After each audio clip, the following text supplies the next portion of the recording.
Think about this scenario where I have a group of random people in a room and I give each person a simple white mug, and I asked them how much they thought that mug was worth. On average, let's say that this group of random people said that that mug was worth about $7. Now let's take a completely different random group of people, and instead of giving each person a mug, we just held that same mug in front of everybody and asked them how much they valued that mug at. Do you think both groups of people gave the same answer? They both are literally valuing the exact same white plain mug, but yet, interestingly enough, the group that doesn't own the mug ends up valuing it around $3. So that's kind of crazy, because if we're thinking about the exact same product, that's a difference of $4, which may seem kind of insignificant, but when you ramp that up in scale, if we're talking about 1,000 mugs, then now we're talking about a $4,000 difference in valuation with the exact same product. Comment down below if you found that difference a lot greater than you thought it would be. You see, this principle is what's known as the endowment effect, and all that really means is that we tend to value objects that we possess and own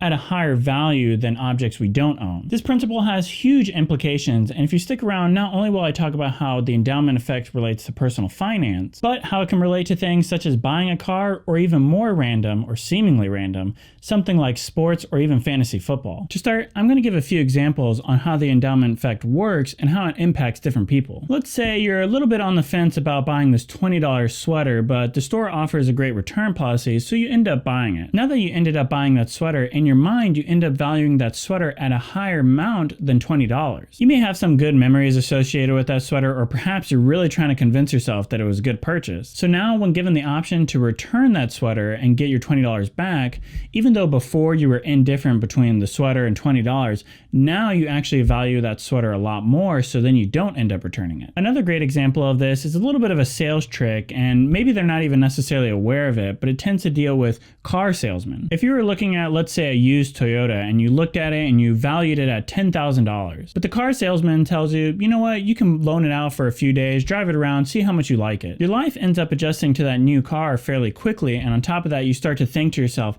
how can I go throughout life without this car anymore? So now when you take it back to the dealership and the car salesman asks you, are you ready to buy it? Even though it's worth $11,000, now it's not so clear if it's worth it or not. You may end up even buying it because in your mind you start to believe that even though previously it was worth $10,000, now that you're more accustomed to it and that your lifestyle has adjusted to it, now you believe that car is a little bit part of your own life, so now you end up valuing it a little bit higher. And sure, you could argue that the reason you ended up buying that car at a higher price is because there's a lot more features of the car that you ended up enjoying that previously you didn't think you would. And while that may be true, you do have to ask yourself, do you really care about those features, or are you just trying to justify the fact that you paid a higher price for that car? I'll give one more really interesting example of the endowment effect. Let's say you and a friend are team captains of a sports team, and you guys are an opposing team, so the other person chooses a teammate and then you choose a teammate, just like you would in elementary school or middle school, for example. Eventually, as your friend starts to choose more and more people and you start to choose more and more teammates, eventually you get down to, let's say, the last two people named Alan and Bob. For you, you may end up feeling pretty indifferent towards Alan and Bob and feel that Alan and Bob both have pretty much equal skill set. You end up choosing Alan and Bob goes to the other team, and you end up playing for a few weeks with Alan. Now, even though you've been with Alan for a few weeks, you're given the option to either trade Alan for Bob or stick with Alan. There's a good chance you're going to end up sticking with Alan and that you're going to overvalue Alan's skill and contribution to the team, even though in reality, Alan's skill set is equal to Bob's. This exact situation ends up playing out in fantasy football all the time, and even if you don't relate to that, that's okay. The point being is that we tend to overvalue our decisions and we end up wanting to stick with our choices, even though they may not necessarily be the correct one, or even though before we were indifferent between those two choices. Have you ever been indifferent between two different restaurants, let's just say Wendy's and Burger King, and you end up just saying, all right, let's go to Burger King, and you arrive at Burger King and it ends up being closed, and now you're severely disappointed and you're telling yourself, man, now that it's actually closed, that's actually what I really wanted. That right there is the endowment effect. So why does the endowment effect happen? Well, one potential reason has to deal with loss aversion. Basically, given the choice between receiving $5 and receiving a mug, I may view them pretty much equally. Either way, I'm either gaining $5 or I'm gaining a mug. But this situation ends up being differently once I have the mug, and the decision becomes whether to give up that mug versus getting that $5. So that's loss aversion right there, because that pain of having to give up that mug and that opportunity on that mug is so much greater at that point than the gain of that $5. Another reason the endowment effect might happen is because as humans, we tend to gravitate towards the status quo. If I have to trade my mug for $5, there's a little bit of effort associated with that. And on top of that, it changes the status quo. Kind of like, let's say I'm hanging out with a friend 2 days from now, and I'm totally fine with that. But let's say we had no plans to hang out, but that same day arrives and that friend calls me up and says, hey, you want to hang out? Kind of spur of the moment type situation.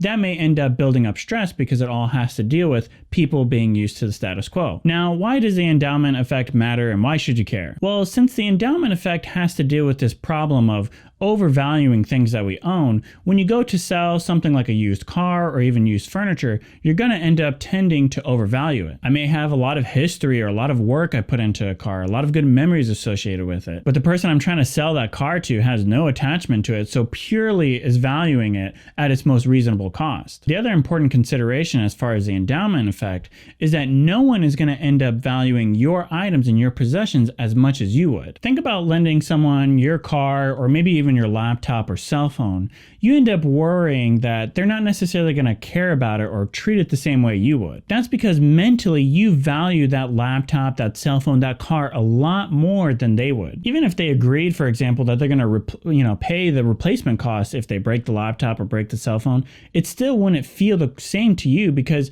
in your mind the replacement cost is not the actual value of that laptop or car or cell phone. And the endowment effect even reaches beyond the individual and really reaches to the entire economy and policy making. Think about how certain economic national policies are introduced, and there may be certain groups of people that are just really opposed to that policy. But once that policy is actually in place, these same people that are opposed to it, end up favoring it, or at the very least, they end up wanting to keep the status quo. This is a good example of how you can have a certain program that benefits me, and I get, let's just say $2,000 a year out of this certain policy or this certain, welfare type program.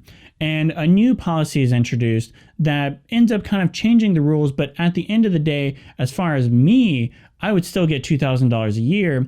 I end up kind of feeling a little bit iffy about the policy, and I may not necessarily vote for it, even though I should actually be indifferent between the two. So now probably one of the more important questions is, how do we combat the endowment effect? Probably the easiest way to combat the endowment effect is to just simply be aware of it. But let's take it a step further. Back to that car example of how I end up overvaluing that car because it's my car.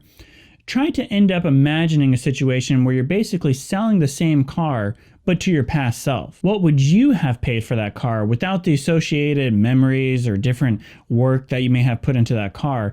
Would you be able to convince your past self of that valuation? Or put it another way, rather than me selling my favorite blue sweater to somebody, try to put yourself in their shoes. How much would you pay for a random blue sweater that you have no attachment to, but it's been used? So that's definitely one option. And another option that's obviously more common is to just kind of compare that product to what everyone else is kind of selling that same similar type product for. Especially with different online marketplaces out there, it's really easy to get kind of a good gauge as far as the valuation for certain things. So for example, if I feel a jacket is worth $150 because I paid $200 for it, so knocking $50 kind of seems reasonable to me, but yet I go out on this marketplace and see that basically every jacket out there is not selling for a higher price than $100, then I probably should reconsider my valuation. Now I'm going to give one of the craziest ways that at least sounds crazy at first to combat the endowment effect, but it actually makes a lot of sense. And that would be to wash your hands, which may be pretty fitting for today's times. And this isn't necessarily a joke. Researchers actually tested this out. Basically, researchers ended up giving a random group of people just a random drink, and then they had the option to trade that drink for a similar drink that they had a similar preference to. So in theory, because this group of 100 people ends up kind of being indifferent between the two different drinks, you would expect that at least maybe 50% of people would end up switching the drink. But in reality, what they found is not even 20% of people ended up switching the drink. So then researchers ended up running the exact same experiment with a different set of 100 people and gave the option of keep the drink that you like or replace it for another drink that you like equally.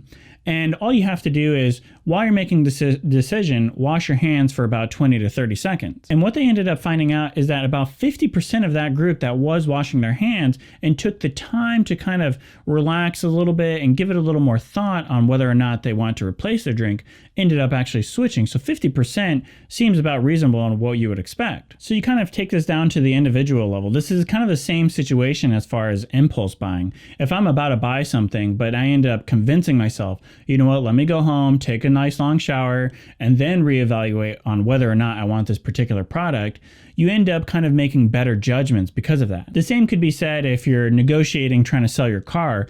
At the heat of the moment, you may start to feel a lot firmer on your price. You may not necessarily want to negotiate, but if you end up just taking a day and kind of a breather to reevaluate on whether or not you want to go through selling this car, then you may end up having a better evaluation, or at least a more reasonable evaluation. So it doesn't necessarily have to be actually washing your hands. It can be whatever you find relaxing, or whatever can just kind of reset your mind mentally. For me, eating is pretty relaxing. Anyways, that's it for the endowment effect. But if you find these behavioral finance type topics very interesting, I have a whole playlist, and I'll link a few videos down below in the description. And if you wouldn't necessarily mind helping me out just by hitting a thumbs up for this video.